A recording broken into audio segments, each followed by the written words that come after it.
Level 1. The Contract Rookie. The helicopter door slides open before the rotors even slow down. Hot air slams into your face. Sand whips across the landing zone. Someone shouts your name over the headset, but the sound is swallowed by the turbine scream. This is your first contract.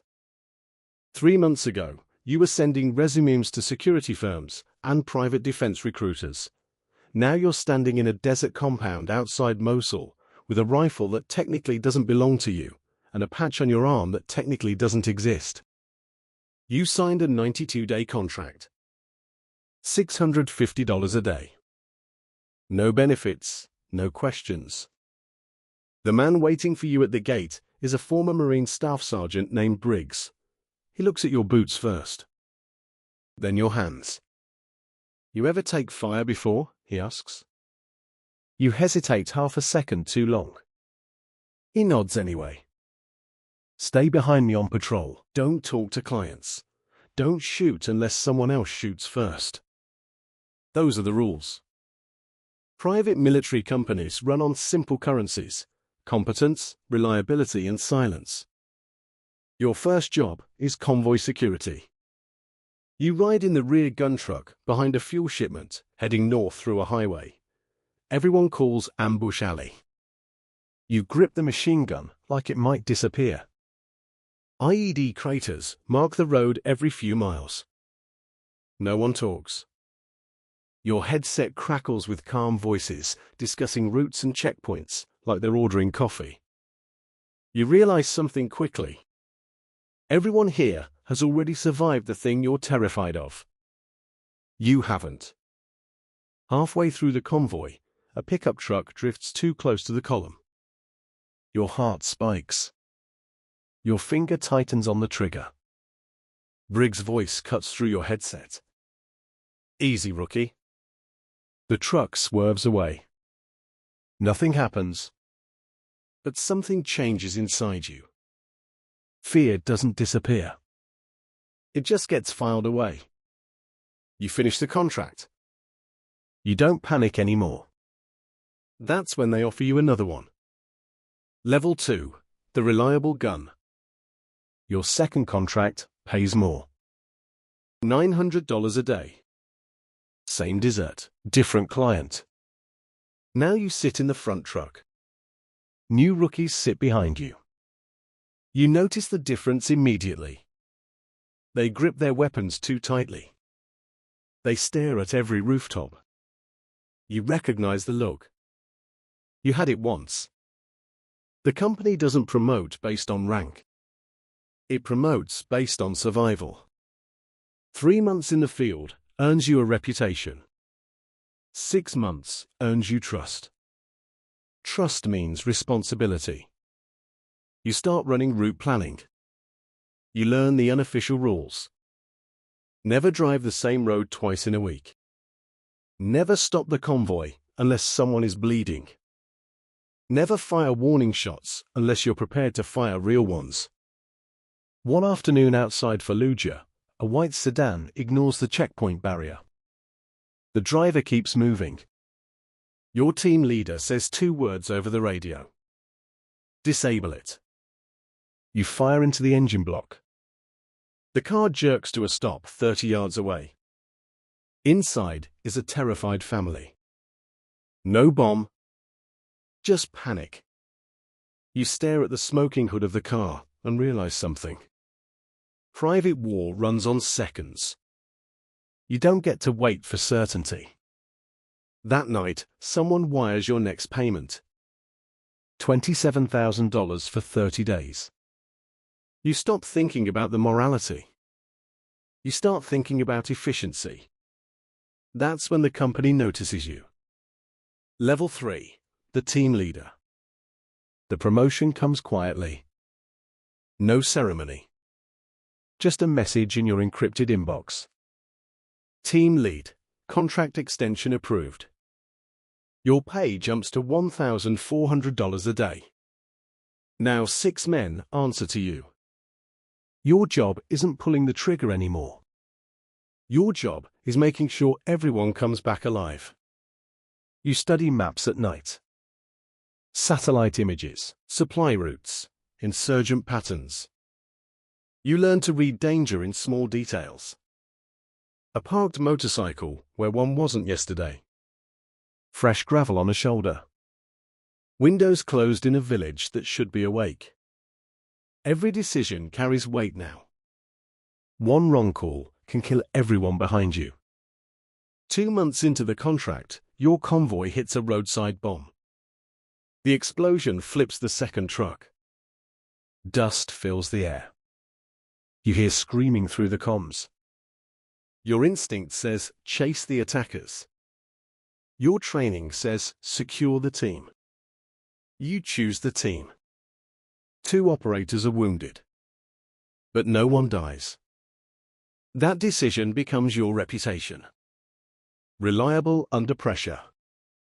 That reputation travels. Private military companies compete for one thing above all. Operators who make hard calls and live with them. A recruiter from another firm contacts you. They're offering a different kind of contract. Higher risk. Higher pay. And a title you've never had before. Level 4, the senior operator.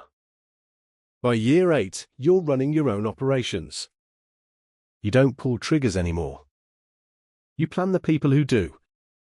Your office sits inside a windowless floor in Langley, behind 3 security checkpoints and a keypad that changes every 12 hours. Your team is small. 6 operators. 3 analysts. 2 hackers who used to work for Silicon Valley startups before disappearing into classified contracts. Level 4 is about orchestration. You coordinate surveillance across 4 continents. Satellites. Financial tracking. Intercepted communications. The division gives you budgets now. Real ones. One operation in Dubai burns through $3.4 million in 10 days. Private jets. Bribes. Custom spyware. No receipts required. Your decisions shape outcomes thousands of miles away. A leaked document here. A frozen bank account there. A rumor planted in the right political circle. Governments shift quietly. And the public never sees the hand moving the pieces. But the higher you climb, the clearer the rules become. Success means invisibility. If your operation makes headlines, you've already failed. And if something goes wrong, responsibility travels downward. You start learning the quiet skill that keeps people alive in this world. Blame management. Level 5, the program director. At level 5, you stop running missions. You run programs. Entire regions fall under your authority. Eastern Europe. Parts of the Middle East. A shadow budget of $280 million a year flows through accounts only 4 people in Washington can see. You approve operations now. Coups disguised as elections. Corporate espionage worth billions. Cyber disruptions that shut down entire electrical grids for 30 seconds, just long enough to prove capability. Your signature authorizes it all. You sit in secure conference rooms with senators who pretend they don't know what your division does. They ask careful questions. You give careful answers. Everyone understands the game. Deniability is the real currency. At home, your life starts shrinking. Friends fade away. You miss birthdays.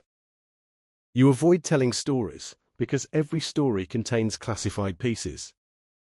Your world becomes smaller. Just offices. Secure phones. Encrypted briefings at 3 a.m.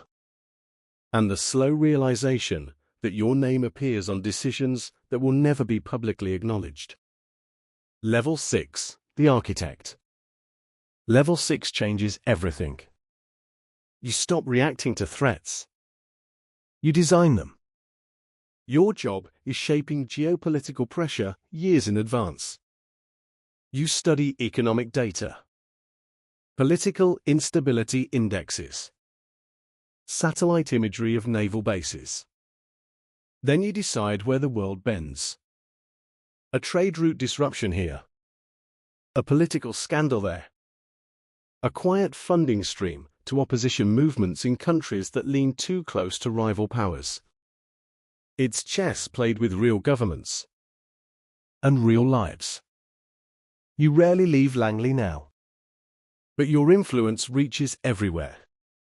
You also notice something uncomfortable.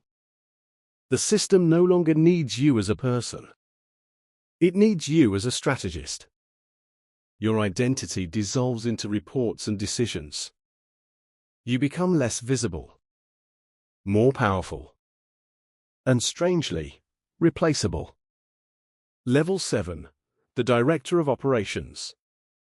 At this level, only a handful of people know you exist. You oversee the division itself. Hundreds of operators. Billions in classified programs. Your authority outranks most diplomats.